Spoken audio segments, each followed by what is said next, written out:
Welcome to our first Family Zoom series session. All of our new Bearkats and families, thank you for taking time to watch this video. In this presentation, you're going to learn a lot of good things and hear from two of our guest speakers.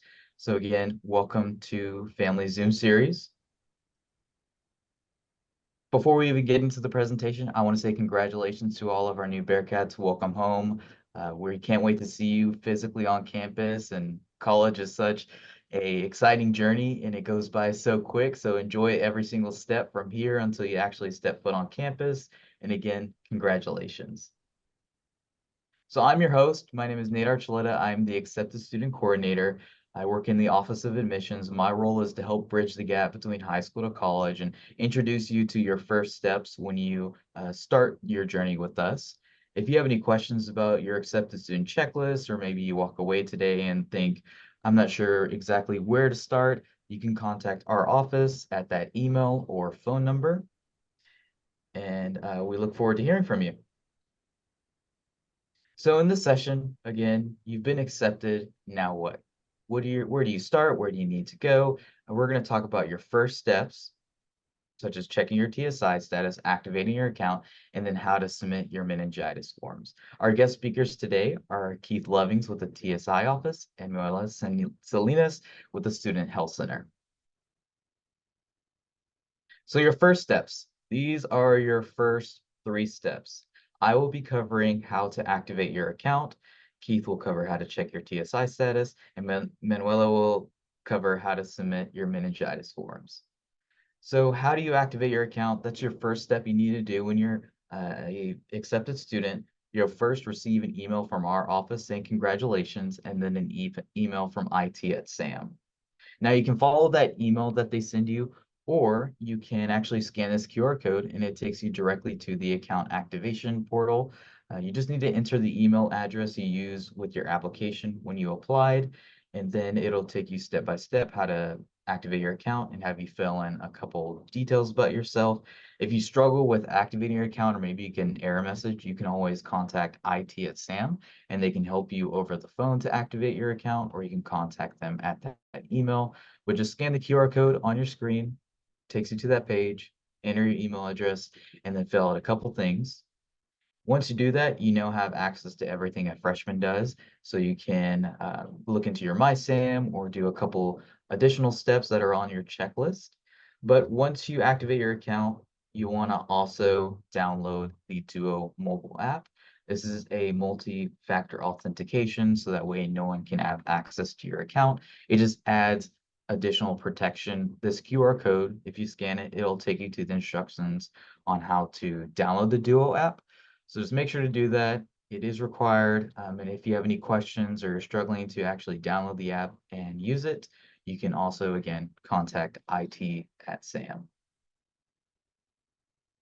So once you've downloaded Duo and you've activated your account, a good takeaway from this first step is to download the Outlook app, sign in using the credentials you created when you activated your account.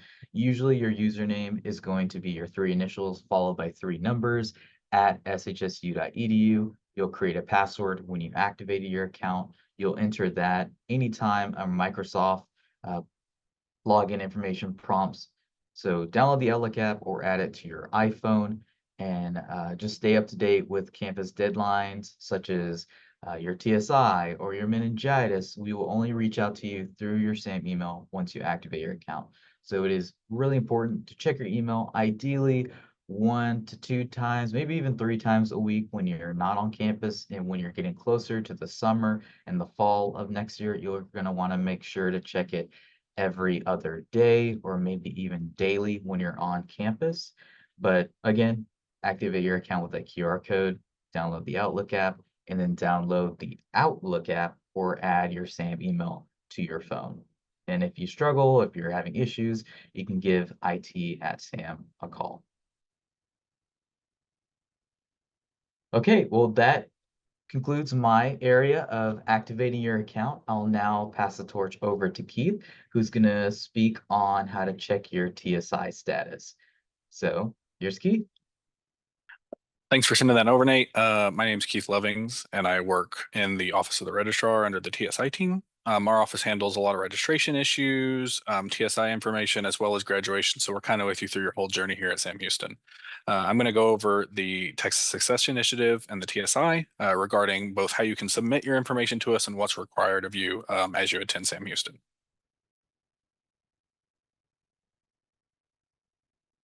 First, what is the TSI?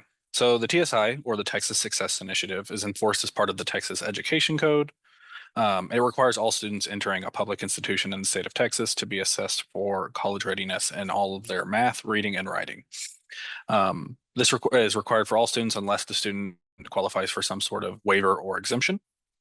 The TSI assessment itself is not a pass-fail test. It is a placement test. Students are able to take this test as many times as they like and update their scores that way.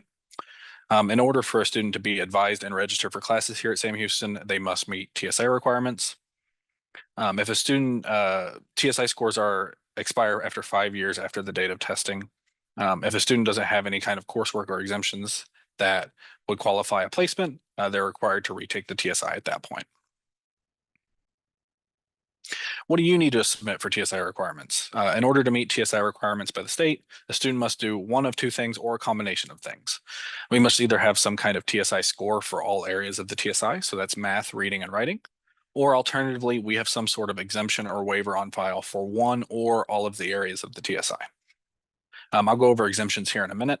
But again, just to kind of reiterate, in order to be advised and registered for classes, a student must have some kind of TSI score or exemption on file on all areas of their TSI. These are kind of a list of all of our common exemptions. I know the text is a little small here. I would refer you to kind of reach out to the TSI website as it's a little bit easier to navigate. But I'm going to go over some of the exemptions listed here in terms of what we normally see. Most standardized tests are valid for 5 years after their completion. We're able to accept ACT and SAT standardized tests. Those kind of depend on what scores you receive on those. For the ACT, it's based off what date you've taken it because the legislation has changed recently. Those are kind of notated on here. The SAT is purely based off the recent scores. So if it's a 480 in reading and writing, that's an exemption. If it's a 530 in math, that's an exemption. Active duty military service qualifies for an exemption. Texas College Bridge, which is a online college preparatory course some high schools are offering. We just require your certificate that you earn at the end of that course. Any kind of dual credit AP coursework, all of those courses are kind of listed at the bottom, as well as any degree you've had previously. The only degrees we can't accept are applied associate's degrees, but anything other than that, so regular associate's, bachelor's degrees, all of those qualify for exemptions as well. Notated on here is the STAR EOC. Recently, legislation changed, and the STAR EOC scores we're allowed to accept for TSI exemption aren't offered as a requirement to graduate high school anymore. So it's very rare we see these, but they are still notated on here in case the student has those. In order to submit TSI scores, say student has taken it at high school, at a different community college, or for dual credit at any point in time, we do have a form that students are able to fill out. If you go to the main TSI website at shsu.edu/TSI, on the right-hand side, there's a button that says submit your scores. If you'll click that button, it'll take you to a form. That form will have you fill out your information, and basically it's a release form that lets us go ahead and search for any existing scores out there and go ahead and pull those into your account. If a student needs to submit documentation for a TSI exemption in some area, we also have a form for that on our website. If you go to the TSI website and then go to exemptions, right there at the top, there's a submit a TSI exemption button. This one's a little bit different and it requires students to log into their Sam Houston account. So make sure you've activated your account before you try and access this form. If a student has any kind of exemption they'd like to submit, they'll go ahead and fill out all of their information. It'll have you select an option from the list. And then from there, you can attach any kind of information, whether that be pictures or PDF files. All of that can be attached on that file there. If a student still doesn't meet exemptions in all areas and may need to take the TSI assessment, or if they haven't taken it previously and they still need to take it, we have a step-by-step process on our website, but additionally, students are required to take a pre-assessment activity. This activity basically just shows the student how the test is kind of organized before they get in and actually take the assessment. Once you take the pre-assessment, it awards you a certificate like the one on the screen here. That can be sent over to the TSI inbox at tsi@shsu.edu, and we're able to process that and add that to your account. After that, you'll be able to schedule your TSI assessment through our testing center. You can either test in person here at Sam Houston, you can test in person at a local community college, or we also offer remote testing via your own computer at home as long as you have a webcam. After that, you're able to submit your scores through the score submission form I previously mentioned. If you take it through the Sam Houston Testing Center, generally your scores will upload automatically. Like I said at the beginning, the TSI webpage has a lot of information and many resources that let you kind of see those exemptions in more detail, show any kind of placement, any kind of testing and preparatory resources you may need, as well as all of those forms to submit your information. So I would always recommend going to look at that. If anyone has any questions, please reach out to me or my office. I've left our contact information here at the bottom. Thank you for listening. Our next guest presenter or guest speaker will be Manuela Salinas. So I'll pass it over to you. So, hello everyone, my name is Manuela Salinas and I'm at the Student Health Center and I review all the incoming meningitis records that we receive. So all incoming students to the university who are under the age of 22 years old are required to submit a proof of a meningitis vaccine record. There is a few exemptions that we do accept. So if you go to our the Student Health Center webpage, it shows all the information that you would need for the meningitis. And this is also where you will submit your proof of meningitis record. This is the only way that we accept it. Once you submit it through the patient portal, it becomes a part of your medical record. So that's why it's required to be submitted to your patient portal. So here, once you're here on our webpage, the way that you will submit it is you will log into this patient portal. At the patient portal, you will see a Microsoft login once you hit this patient portal button.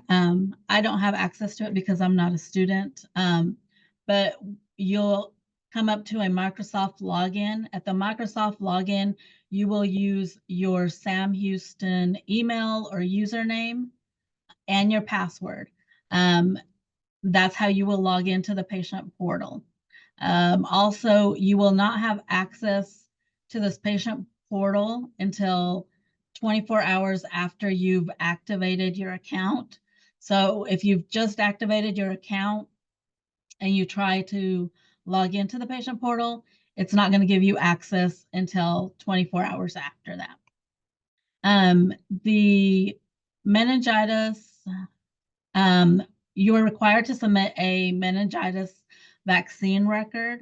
The record has to have your name, your date of birth, the vaccine name or brand name.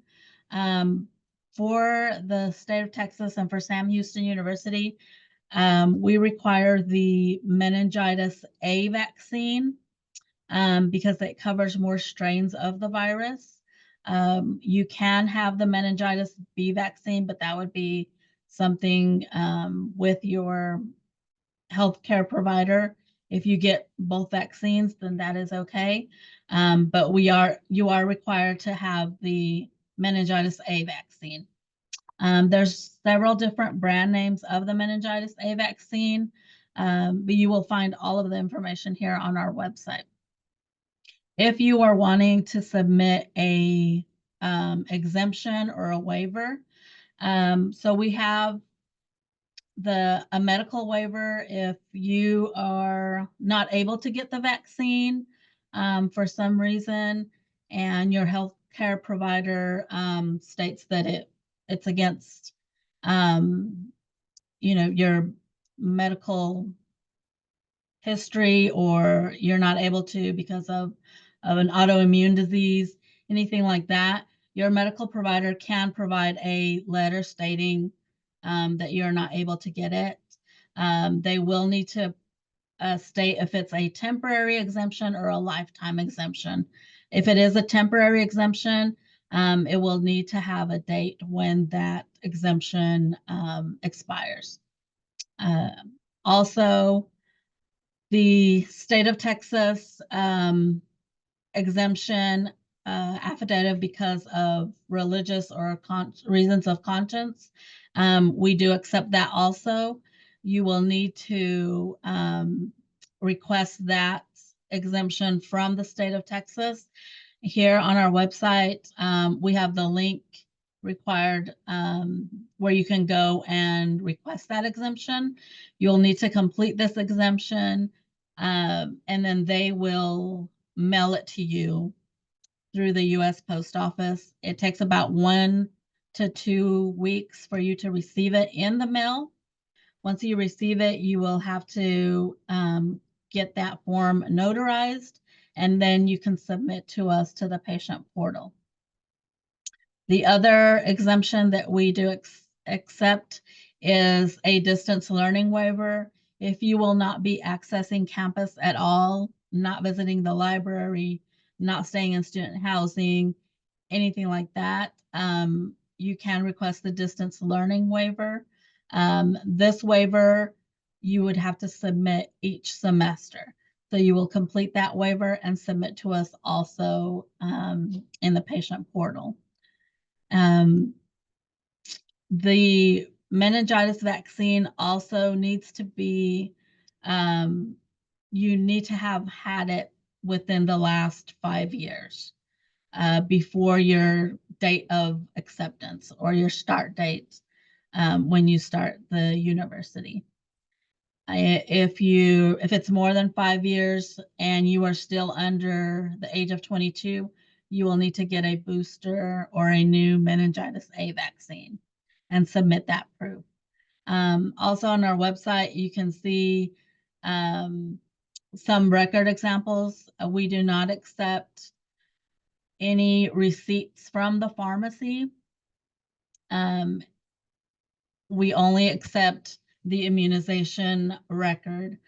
If for some reason you can't get an actual immunization record from the pharmacy, then we have this evidence of vaccination that you can take to the pharmacy and have them complete that and then submit this to your patient portal.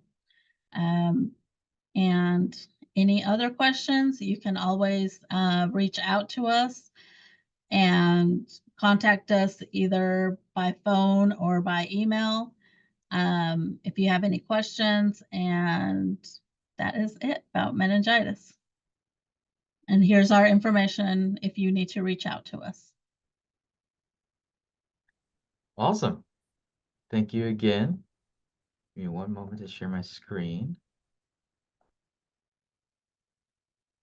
Okay, so that concludes your first 3 steps as a newly accepted Bearcat. Just to reiterate all of these steps, your first one you need to do before checking your TSI status or submitting your meningitis is you need to activate your account first. I know a lot of students try to skip the step because they couldn't figure it out, but it is important that you start there first because you will not have access to anything we just talked about until you activate your account. And once you do that, download the Outlook app, make sure to download Duo, add your email, check it often because say something, your waiver for an exemption for the TSI didn't go through, or maybe we need more additional information from you, we're going to reach out to you through your SAM email. So again, make sure to activate that first. Once you do that, you can submit your TSI or see if you qualify for an exemption. If you have questions, you can reach out to the TSI office.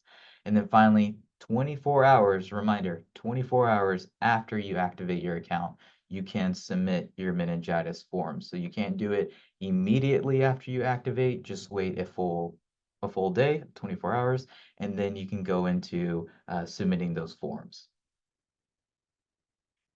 Well, that concludes our first session of Family Zoom series. Our next session will be called Planning Ahead, Financial Resources for Bearkats.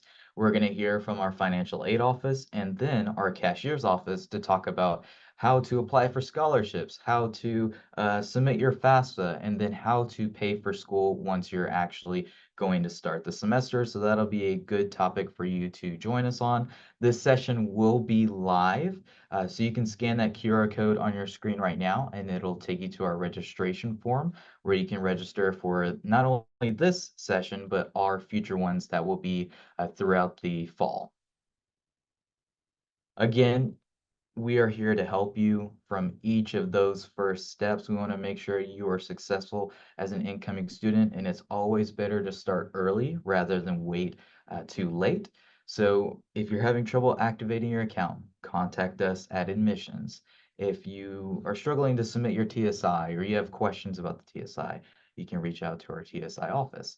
Likewise with our student health center. So just make sure contact us because we are here to help you. And you can always navigate our websites too if that is easier. Now, before we go, I want to go ahead and encourage you as a student or a parent, encourage your student to get on Zeme. Zeme is a college social media app that students can use. It's like GroupMe and Instagram combined, but it's built for students to interact more, well, actually less of a transactional experience with the university and more of a connection tool for your student to meet other students while they're starting this whole new journey. I mean, if you're a first gen Bearcat, we're going to make sure that you're on that app so that way you can talk with students. I am on the app 24/7. Myself and my team are on there to answer any question you have. I've received questions from when is orientation? How do I sign up for orientation? To can I bring my 2 pythons to campus? No, you cannot. You cannot bring pythons to campus, but I can help you with orientation.